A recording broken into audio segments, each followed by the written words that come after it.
The Australian outback, where things are usually so dry, red and dusty, they're useful to study the geologic history of Mars. But why is it this color? I mean, iron oxides, but why?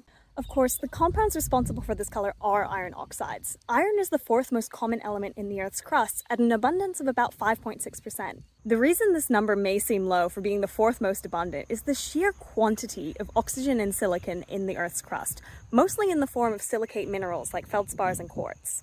Around 90% of crust-forming minerals are silicates, which are any minerals that are based on the silicate ion. This is a silicate ion right here with the silicon in the middle and 4 oxygens coming off it in a tetrahedral structure. Several silicates, especially those brought to the surface by certain types of volcanic activity, like olivines and pyroxenes, contain significant amounts of iron. When iron oxidizes in the presence of water, it usually forms a mineral called goethite or iron hydroxide. Goethite is the main component of rust and sort of a yellowish brown when powdered. It forms most of the color in areas of Australia like this one, where rain is a bit more common. In drier environments, hematite, or the blood-like stone, is more common without the hydroxyl group obtained from water. Hematite is a red iron oxide, and it has more coloring power than goethite, so it shows up more in the soil, as I'm sure you can see on my boots.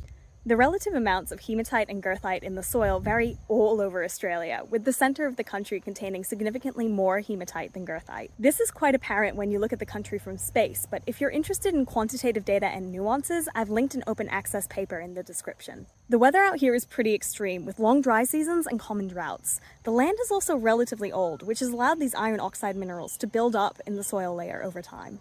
Talk about staying and staining power. Seriously though, about the staining power, have you seen our goannas?